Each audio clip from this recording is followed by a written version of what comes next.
Yun, mga kapatid, ay tuloy-tuloy po yung ating lesson, yung message natin about growing stronger as a family, growing stronger together. Amen? Parang hindi kayo interesado. Kayo bang nasa likod, interesado kayo? Amen? Alright, sisigaw kayo kahit kunwari lang. Alright, kayo nasa taas. Pakiramdam ko, puro mga senior citizen ang nasa taas. Alam ko nandoon yung senior citizen, pero yung kaugalian nyo parang nasa taas eh. Kayo ba nasa taas? Okay lang kayo? Oh, kita nyo na, sabi ko sa inyo. Kanina, ang sumisigaw para mga 61 years old. Ngayon mga kapatid, 71 years old na sila. Ang bilis mag-increase. Alright, so I hope handa na po tayo at salamat sa Panginoon. No? Habang nandoon po ako sa Abu Dhabi kasi grabe po yung time ko, to be honest with you. Talagang, I can read my Bible but I cannot study my Bible because grabe ho. Mamaya magkukwentuhan po tayo mamaya. Okay? And ako'y nagpapasalamat sa Panginoon sa ating gawain po doon. No? So this time, let's open our Bibles, let's open our hearts and our minds for the Word of God. Amen? At ako'y nagpapasalamat, habang nandoon po ako, tinawagan ko si Pastor RJ, sabi ko, baka pwede pumunta ka muna sa church ngayong Sunday at ikaw muna ang magsalita sa ating pananambahan. Kaya salamat sa Panginoon ay pumayag naman po siya. Alright? So tawagan po natin si Pastor RJ. Amen. Magandang umaga po sa ating lahat. Para sa mga naligo ngayong umaga, ay magandang umaga talaga ito. Amen. Sige po, kunin natin ating mga Biblia, tuloy-tuloy na po tayo. Ephesians, buksan po natin yung ating mga Bibles. Ephesians chapter number 6. Ephesians chapter number 6. Let's read it responsibly mula po sa verse number 10 hanggang 17 po. Ephesians chapter 6.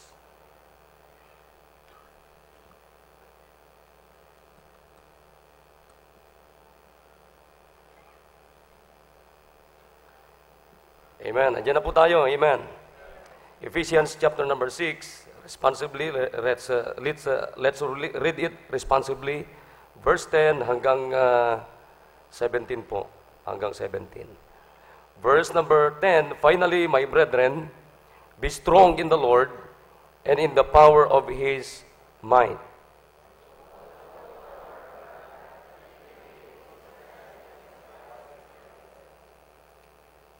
For we wrestle not against flesh and blood, but against principalities, against powers, against the rulers of the darkness of this world, against spiritual wickedness in high places.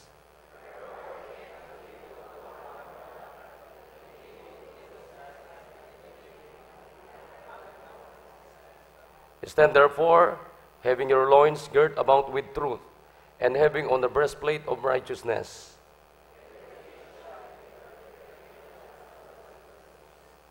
Above all, taking the shield of faith, wherewith ye shall be able to quench all the fiery darts of the wicked.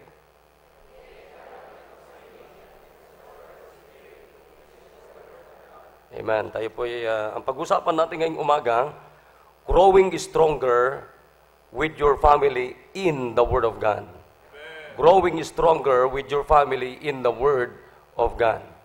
Tayo po'y manalangin, dakilang Diyos, maraming salamat po sa aming pong team for the whole year.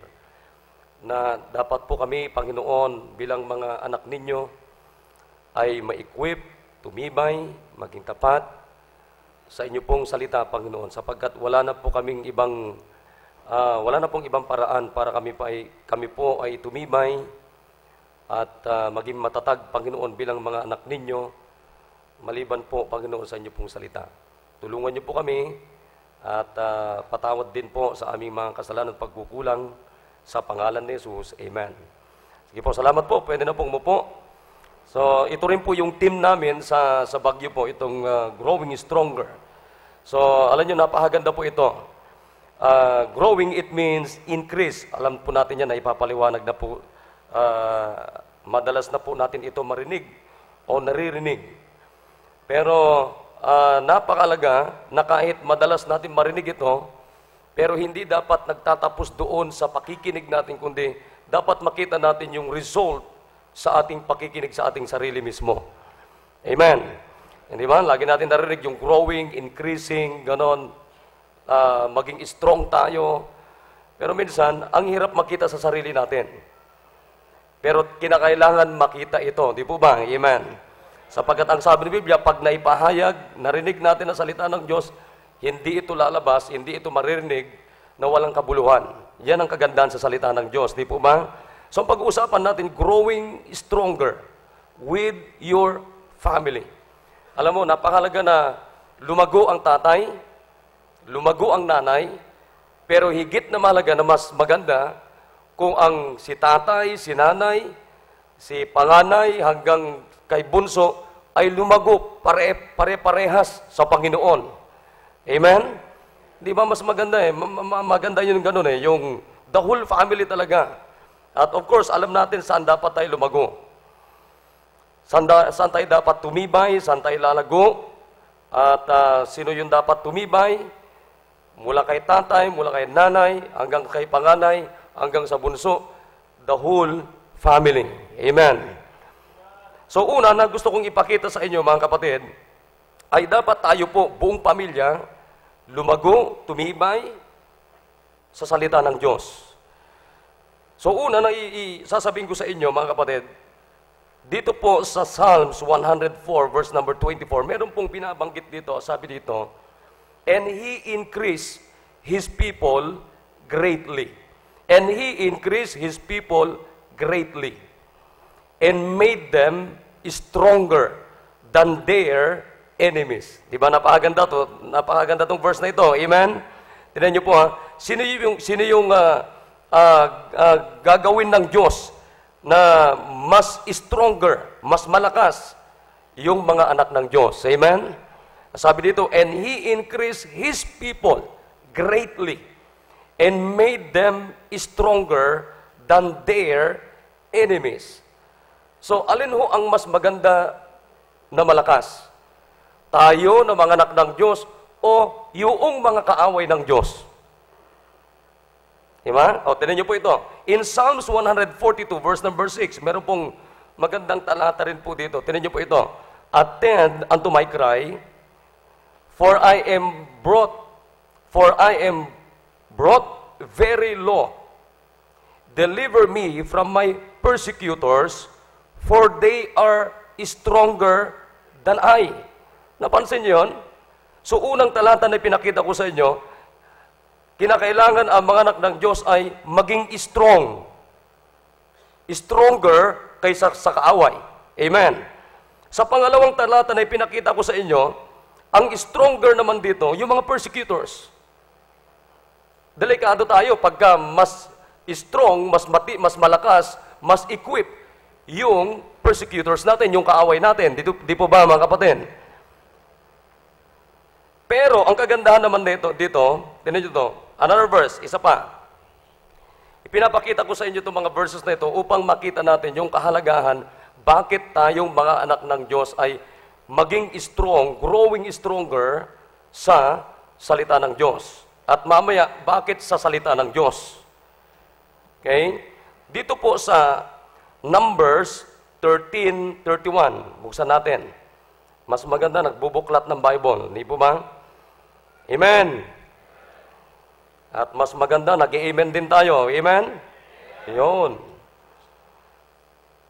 Numbers 13, verse number 31. Okay, basahin natin sabay-sabay. Sabi ng Bible dito, but the men that went up with him said, we be not able to go up against the people, for they are stronger than we. Kita mo yan? Sino yung mga nagsalita dito? Yung mga kasama ni Joshua at saka ni Caleb na umakyat o pumunta, nag-spy doon sa Canaan na inutusan ni Moses. Nung nandoon na itong 10 ito, nakita nila yung mga higante. Ang sabi ng Biblia, sabi nila, naku, hindi natin kayang gapiin ito mga ito. Bakit? Kasi mas malakas sila sa atin. Akalain mo mga higanti sila eh. Mga 10-footer sila eh. Oh, sige nga. Si Goliath, ilan ang height? Almost 10 feet. Si King Og, ilan ang gaano sa katanggad? 13 point something yung kanyang higaan eh. O, akalain mo yan? Sige nga, gapiin mo yon. O, kita nyo yon? Kaya pinapakita ko po muna sa inyo mga kapatid, yung pwede at mga taong pwedeng kumontra sa atin. Kaya kinakailangan, sa halip na dapat sila ang stronger o strong kaysa sa atin, kinakailangan dapat tayo ang strong kaysa sa kanila. O, tinan nyo, 12 sila na po inutusan ni Moses, 12 spies.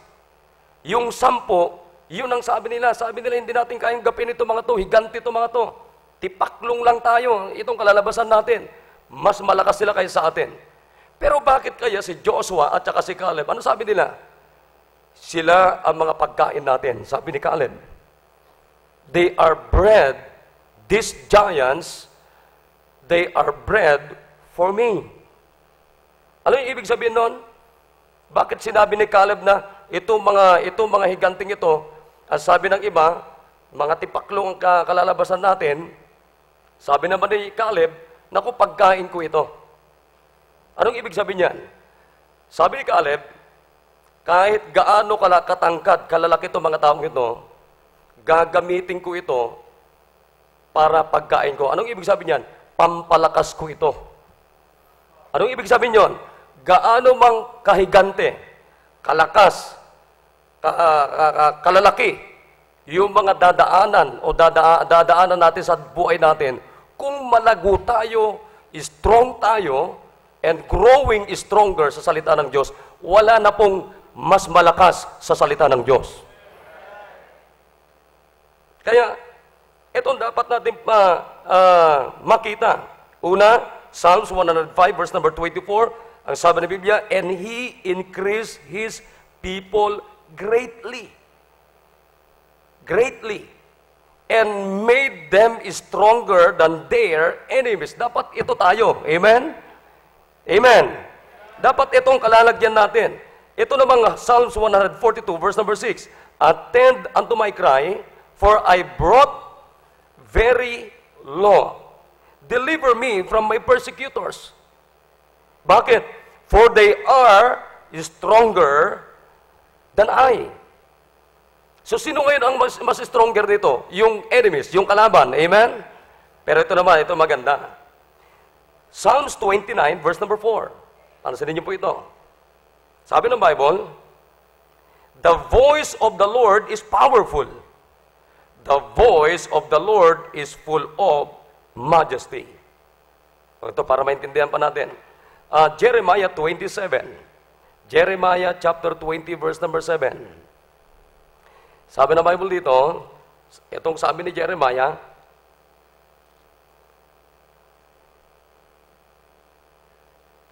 O Lord, Thou hast deceived me, I was deceived. Thou art stronger than I. Amen? Thou art stronger than I, and hast prevailed. I am in derision daily, everyone mocketh me. Pero ang sabi ni Jeremiah, mas malakas ang Diyos ko. So, pwede tayong maging malakas. Una, mga kapatid, mas malakas ang Diyos natin sa lahat ng bagay. Amen? At ang plano ng Diyos sa atin ay palakasin tayo greatly. Yan ang plano ng Diyos sa atin. Kaya nga bakit? Kasi ang paligid natin pwedeng maging malakas kaysa sa atin. Amen? Pwedeng maging malakas kaysa sa atin. Ito pa, kukonsider natin itong mga verses na ito. Dito po sa 2 Samuel, verse number 1. 2 Samuel chapter 1, verse number 23. Sabi ng Bible dito, chapter 3, verse number 1.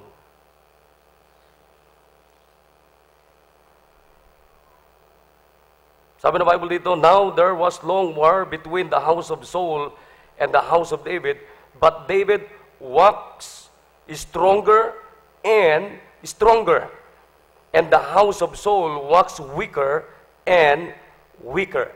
So bakit pinapakita ko po sa inyo itong mga talatang ito? Pwedeng mangyari, pwedeng maging strong o mas stronger yung kaaway, o tayo po ang mas stronger. Pero ang kagandahan, may assurance tayo na ang Diyos natin ay stronger sa lahat. Amen? Yan ang kagandahan sa atin. So, tandaan nyo yun kinakailangan maging stronger tayo sapagkat yung persecutor natin pwede rin maging stronger. So, balit ang kagandahan sa atin, wala nang mas malakas, wala nang mas matibay, wala nang mas makapangyarihan sa Diyos natin. Amen? Now, bakit kinakailangan tayong maging stronger? Bakit? Sapagkat may enemies tayo. At dapat natin makilala sino-sino itong mga enemies natin. Amen? Now, una, Satan is our enemy. Devil is our enemy. Worldliness is our enemy. Amen? Nakikinig tayo? The flesh is our enemy. False prophets are our enemies. Amen? Anong ibig sabihin ng flesh? The old sinful nature. Hindi itong katawan natin, kundi ang tinutukoy dito mga kapatid, yung lumang pagkatao natin. Yung pagkatao natin na hindi pa nakakakilala sa Panginoong Jesucristo. Matinding kaaway yan. Amen? So sino yung mga kaaway natin? Kaya dapat kinakailangan sikapin natin mga kapatid na lumago tayo, stronger, and wax stronger. Tumibay tayo. Bakit? Hindi natin kaya si Satanas. Hindi natin kaya ang diablo. Hindi natin kaya yung mga wiles of the devils. Wiles of the devil. Hindi natin kaya ang worldliness. Hindi natin kaya yung old sinful nature natin. Madali tayong lokohin ng maling doktrina ng mga false prophets. Amen? Now, isa-isayin natin. Dito po sa 2 Corinthians chapter 2, verse number 11. Para mabilis ka tayo, isulat nyo na lamang po itong mga verses na ito, babanggitin ko po sa inyo. 2 Corinthians 2:11, sabi dito, lest Satan should get advantage of us, for we are not ignorant of his devices. So, sino yung nagsasamantala sa atin para sa tayo sirain, pahinain tayo, para tayo mag-quit, huminto, hindi lumago, hindi tumibay sa pananampalataya? Satan. Satan. Tanong, kaya mo ba si Satanas? Hindi mo kaya. Kakayanin lang natin mga kapatid ang kapangyarihan ni Satanas pagkasama natin ang Diyos. Honestly, walang may kaya sa atin dito. Kaya sabi ng Bible dito, lest Satan should get advantage of us, for we are not ignorant of his devices. So, dapat hindi tayo ignorante sa mga wiles of the devils, katulad yung binasa natin kanina, Ephesians chapter 6. Anong ibig sabihin ng salitang ignorant? Hindi dapat tayo uneducated, kundi educated tayo. Kaya nga tayo nandito every Sunday morning, afternoon, Wednesday. Bakit? Upang tayo ay ma-educate sa salita ng Diyos. Because Bible education is the only way for God's people to grow stronger. Wala nang paraan yan, mga kapatid. 2 Corinthians 11:13, sabi ng Bible dito, for such are false apostles, deceitful workers, transforming themselves into the apostles of Christ. Sino itong mga to? Deceitful workers, false apostles. Amen? Minsan, tinan nyo to, mas masigasig pa yung mga false apostles. Si Baptist ang tamad-tamad mag-soul winning. Si Baptist hindi nagpa-follow up, hindi nagdi-disciple yan, hindi nagbabasa ng Bible. Pero mga kapatid, yung mga kulto ang sipag yan. Alam niyo yung mga saksi ng Jehovah doon sa Baguio, 24 hours sila doon sa Session Road. Totoo po yun. 24 hours. Kaya tinin nyo, ano sabi ng Bible sa 2 Corinthians 11:13? For such are false apostles, deceitful workers, transforming themselves into the apostles of Christ. Mas itsurang mga mananampalataya pa yung mga hindi Baptist kaysa yung mga Baptist. Number 14, sabi diyan, and no marvel, for Satan himself is transformed into an angel of light. Si Satanas yun. Mas kapanipaniwala pa ang kanyang itsura, mga kapatid, na siya ay angel of light, mas matino siya, anghel talaga siya na matino, kaysa yung mga anak ng Diyos minsan. Verse number 15, sabi diyan, therefore it is no great thing if his ministers also be transformed as the ministers of righteousness. Amen? Whose and shall be according to their works. Isipin nyo to, ang sabi ni Biblia, si Satanas, yung mga false prophets, mga kapatid, nagtatransform sila as the ministers of righteousness. Mas kabilib-bilib pa, kapanipaniwala yung kanilang mga itsura minsan kaysa sa mga anak ng Diyos. Amen!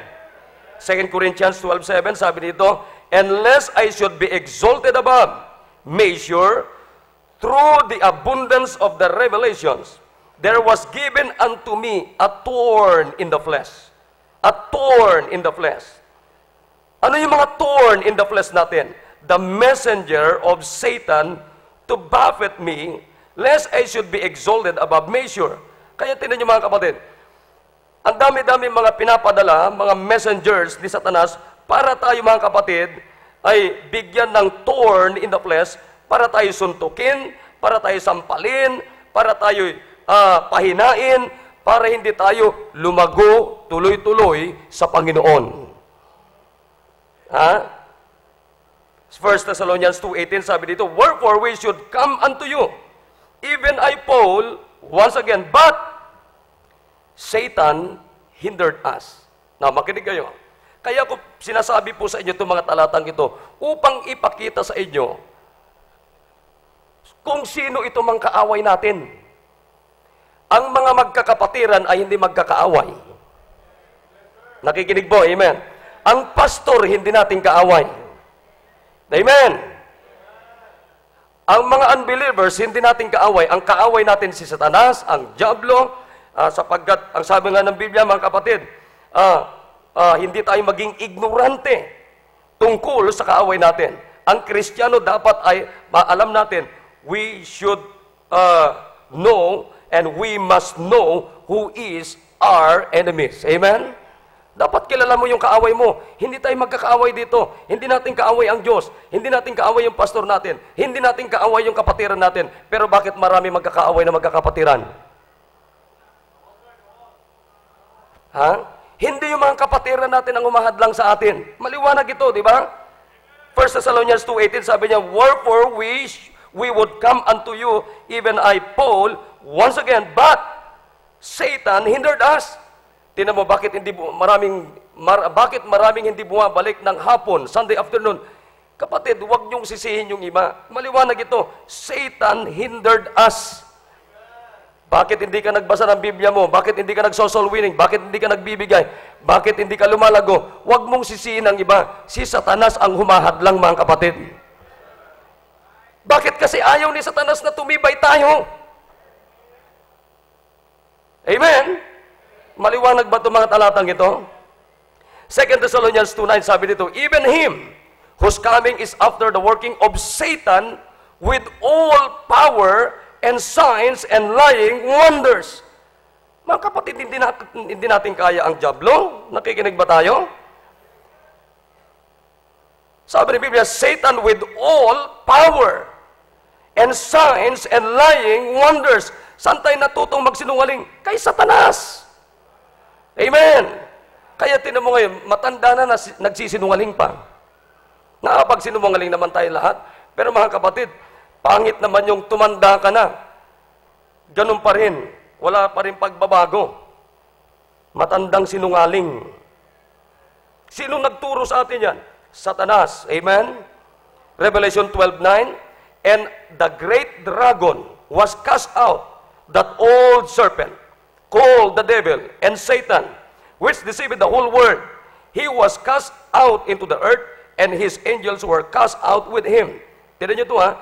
Sino ang nanloloko sa sanlibutan ito at lumuloko sa sanlibutan ito? Nandadaya sa atin, the devil, Satan. Maliwanag mga kapatid? Kaya minsan, tayo ginagamit ng diablo mga kapatid. Tayo mismo magkakapatiran, naglolokohan. Anong ginagamit ng diablo? Pera. Utang dito, utang dyan, utang dito, utang dyan. Mamaya-maya, hindi na magsisimba yung kapatiran. Amen! Oh, sinong promotor lahat yan mga kapatid? And the great dragon was cast out, that old serpent, called the devil and Satan, which deceiveth the whole world. Sinong nanloloko sa atin? Satan. Amen. Kaya mga kapatid, we need to get stronger in the Word of God. Sapagkat pwedeng lokohin si Satanas si tatay, pwedeng lokohin ni Satanas si nanay, pwedeng lokohin ni Satanas mga kapatid, si panganay, hanggang yung buong pamilya natin pwedeng lokohin at sirahin ng diablo. Amen!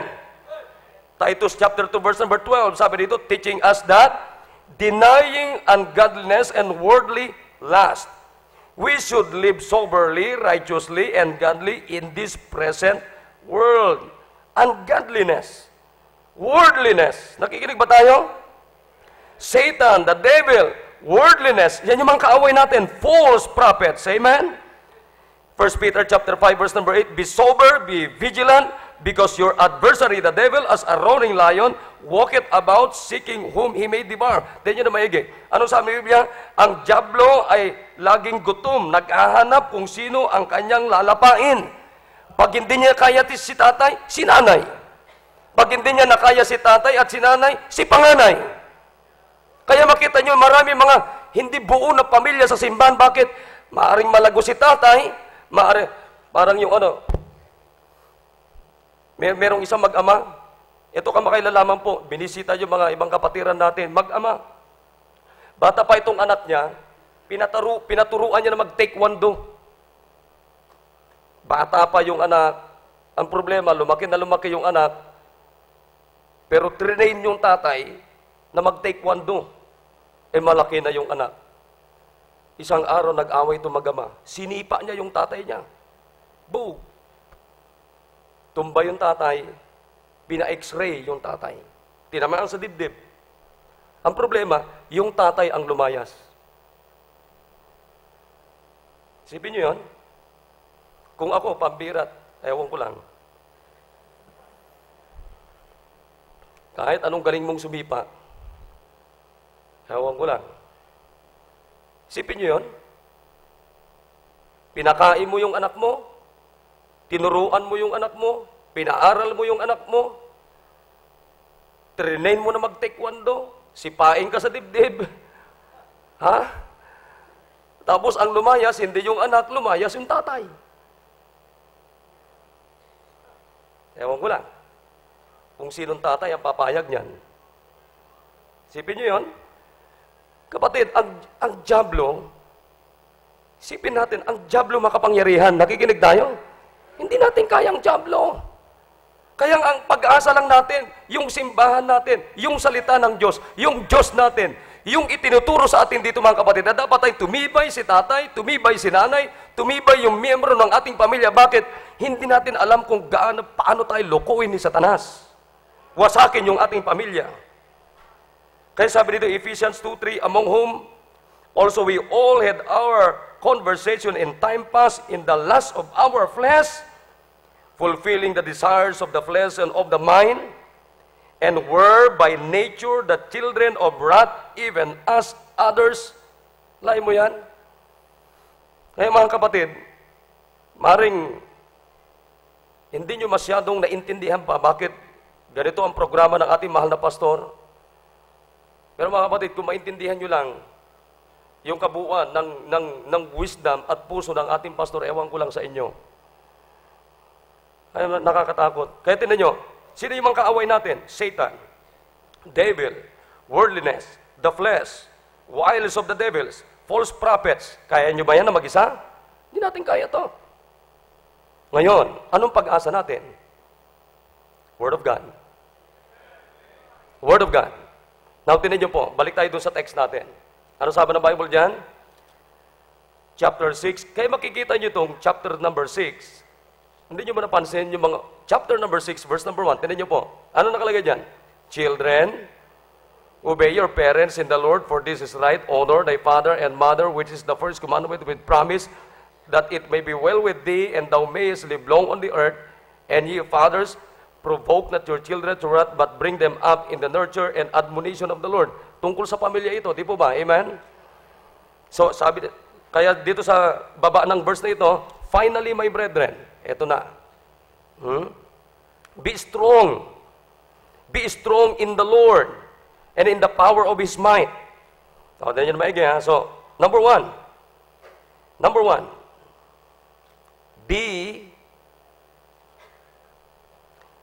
point number 1 natin,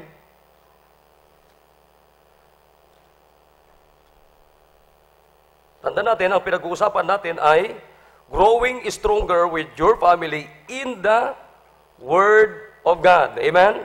So number 1, bakit? Bakit kinakailangan tayo tumibay? Growing stronger sa salita ng Diyos because Word of God is the whole armor of God. Amen? Ito yung sandata natin. Tignan niyo po. Chapter number 6, ano sabi ng Bible diyan? Wherefore, take unto you the whole armor of God. Amen? That you may be able to stand, to withstand again in the evil day, and having done all to stand. Maliwanag yan. Whole armor of God. Mga kapatid, ang salita ng Diyos, ito ang sandata natin laban sa kaaway. Amen? Wala na pong mas makapangyarihan dito. Katunayan, ang salita ng Diyos lamang ang hindi kayang gapiin, sirain ni Satanas. Amen? Ito lamang mga kapatid. Ito yung protection natin. Ito yung armor natin. Amen? Ito yun mga kapatid. Ito yung ammunition natin. Ito yung defense natin. Ito yung buckler natin. Ito yung protection natin. Ito yung security natin. Ito yung shield natin. Wala nang iba. Wala nang iba.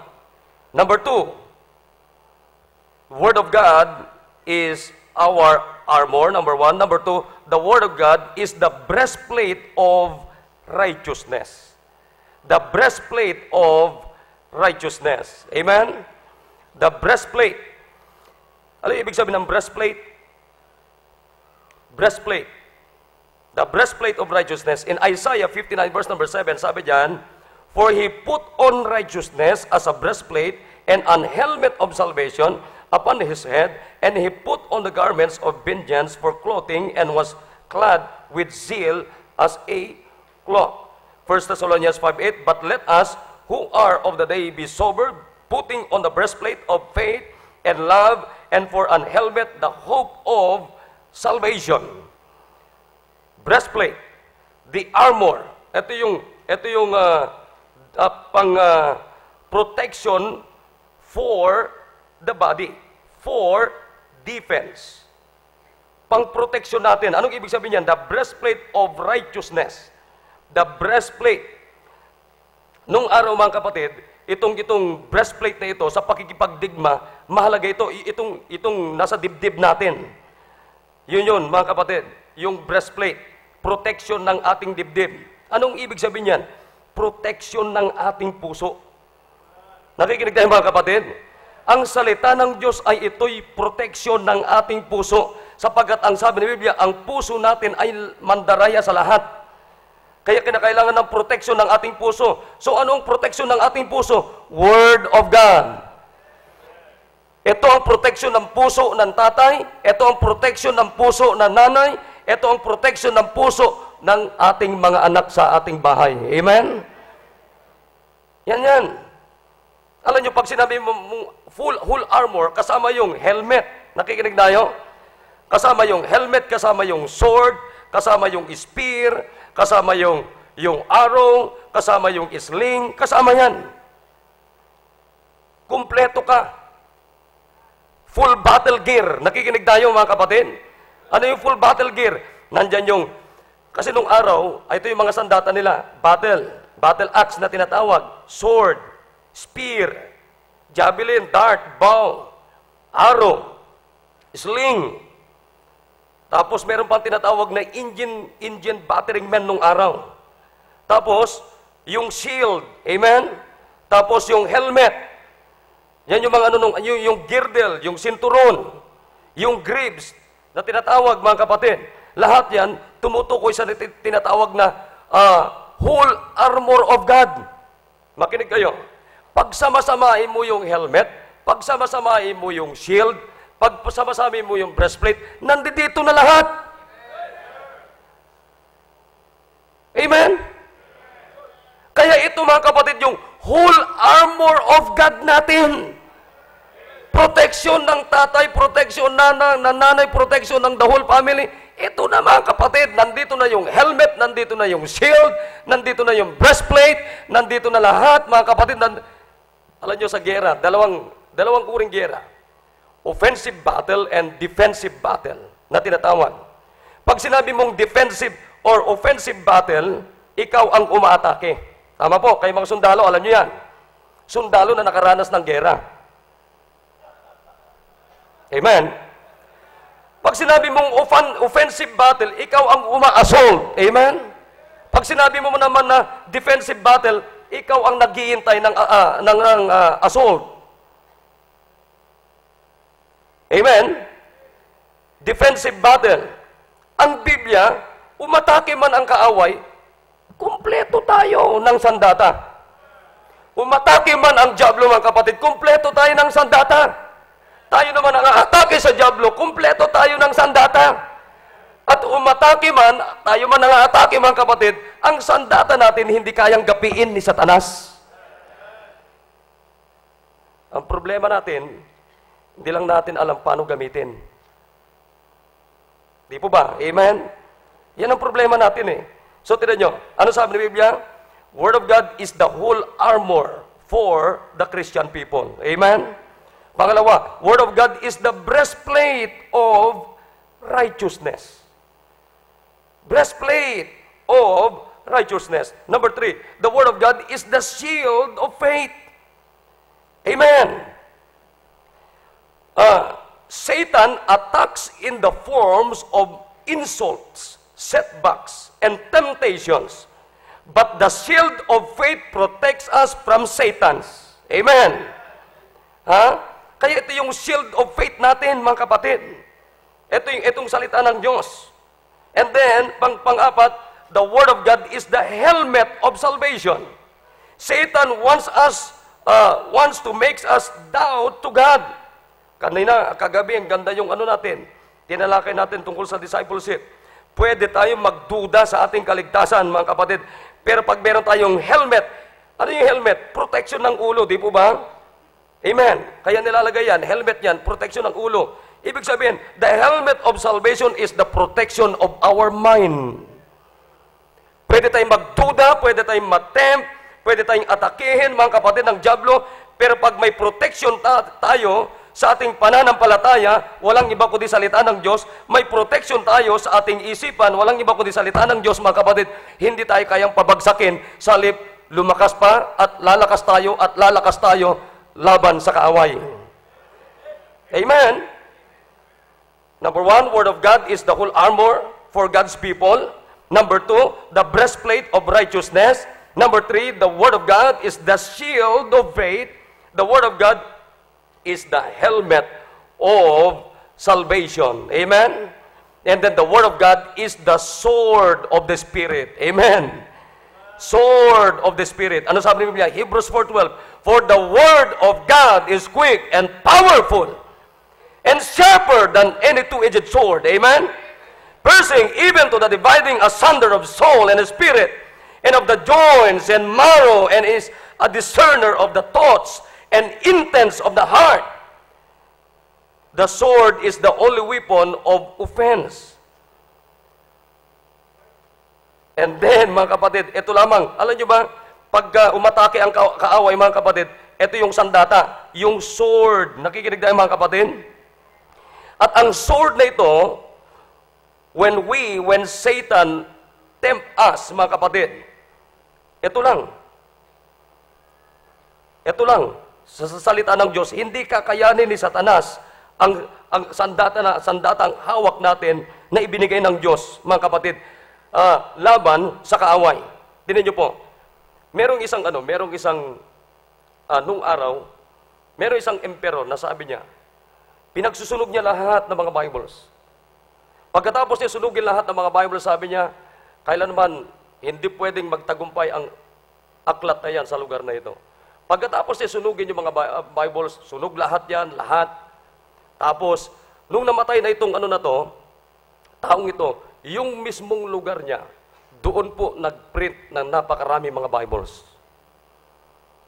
Mga kapatid, ang sabi ng Biblia, heaven and earth shall pass away, but the word of God shall not pass away.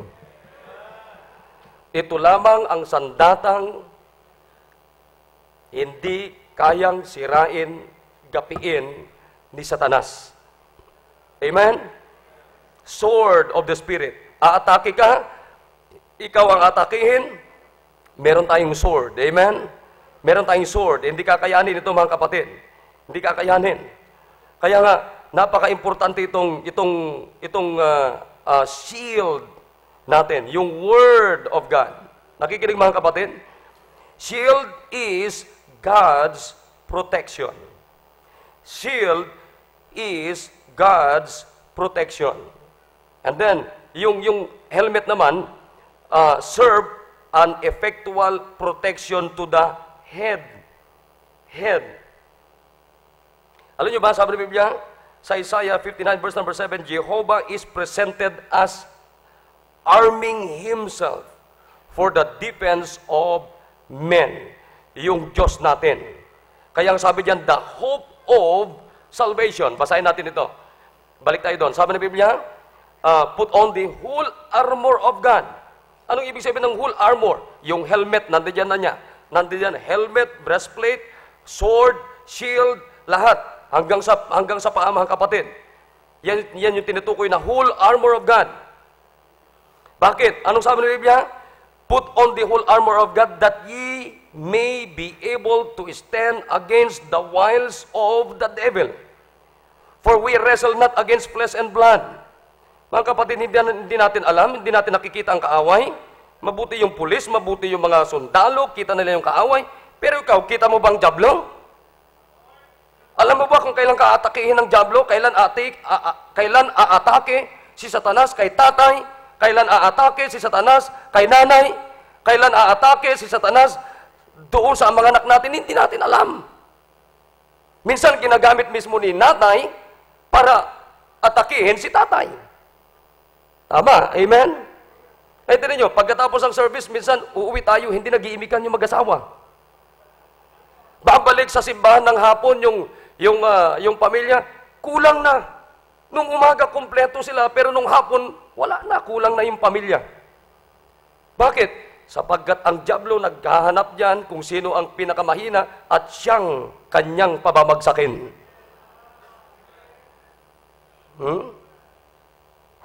Kanyang pababagsakin, mga kapatid. Makinig kayo. Si Satanas, 24 hours na nagpaplano para tayo pabagsakin. Si Satanas naghahanap ng pagkakataon palagi para tayo ay pahinain. Si Satanas naghahanap lagi ng pagkakataon para tayo hindi lumago, tumibay, lumago tuloy-tuloy, mga kapatid, at tumibay sa pananampalataya. Sapagkat ang diablo tuloy-tuloy ang kanyang pagtatrabaho. Kaya ganun din dapat tayo, mga kapatid. Dapat lumago tayo. Hindi lang sa taong ito, kundi tuloy-tuloy, tuloy-tuloy, tuloy-tuloy. Amen? Tuloy-tuloy tayo. Nasa atin na lahat ng pribileyo.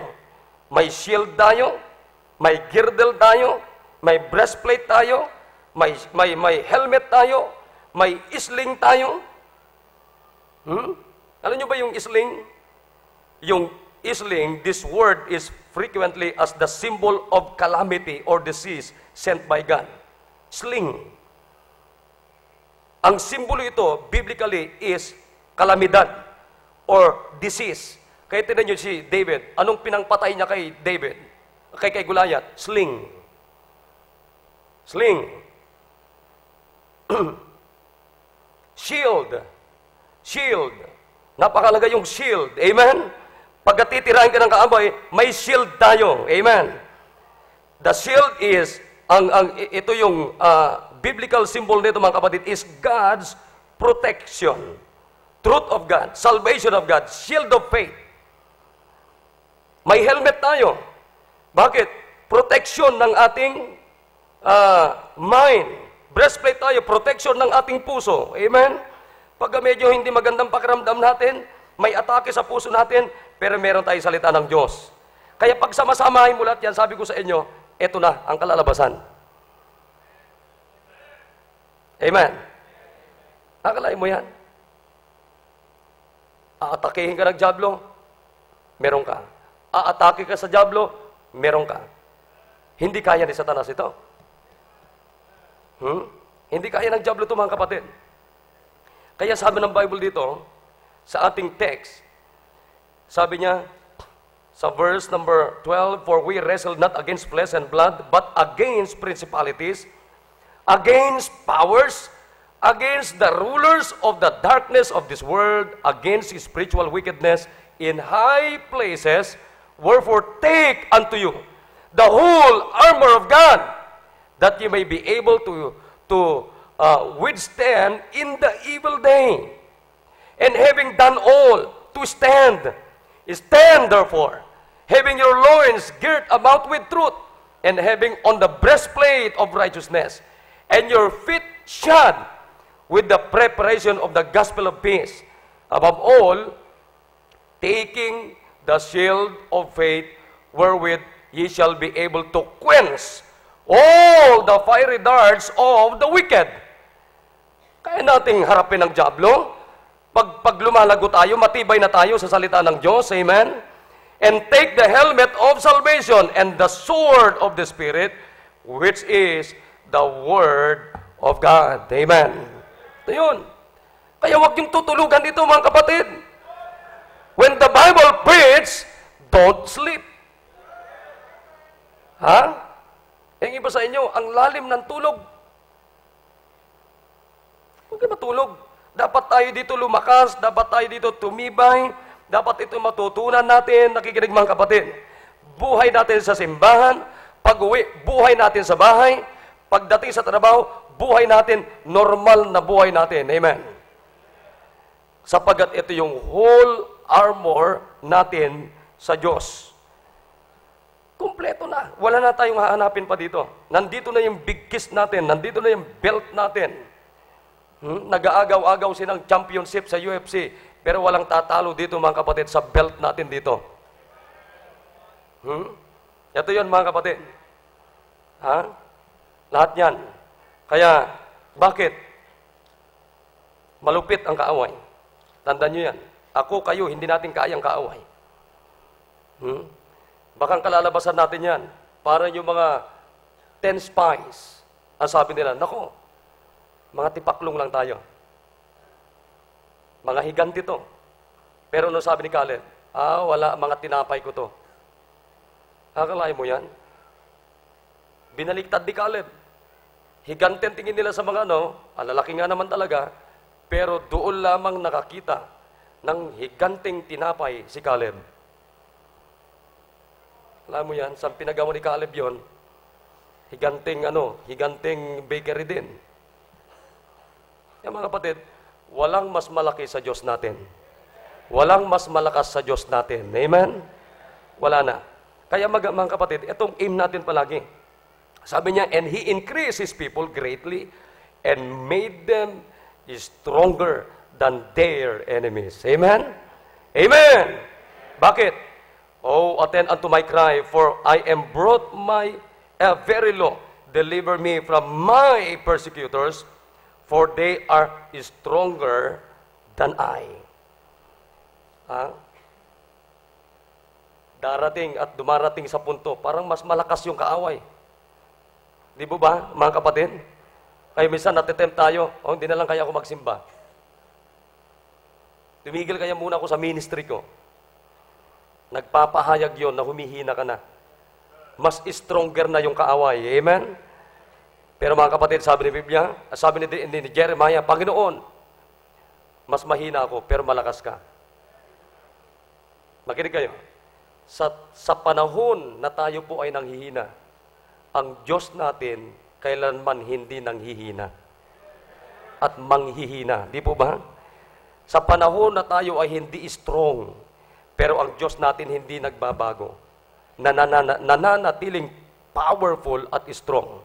Makinig kayo. Ano pinag-uusapan natin? Lumago, growing stronger with our family in the Word of God. Of course, bakit salita ng Diyos? Hindi mo pwedeng paghiwalayin ang Diyos o ihiwalay yung kanyang salita sa Diyos natin. Amen? Kaya mga kapatid, dito tayo, pagtibayan natin ang ating sarili sa salita ng Diyos. At pag matibay tayo dito, hindi tayo kakayanin ng Diyos, biyaya ng Diyos. Amen?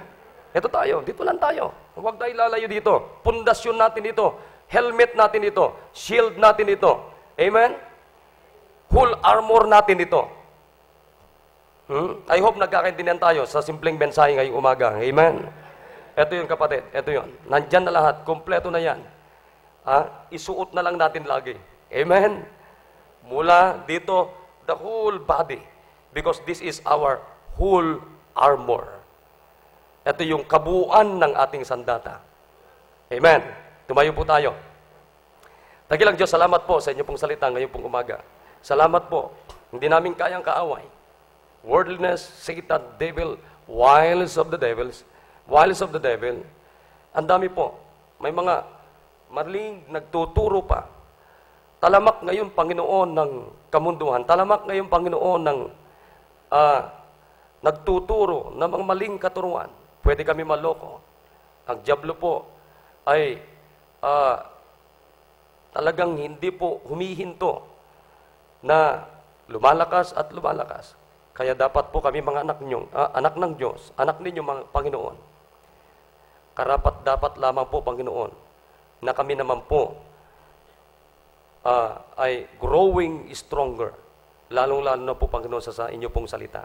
Kaya tulungan niyo po kami, Panginoong Diyos. Sa pangalan ni Jesus. Amen. Thank you po. Magandang umaga sa ating lahat.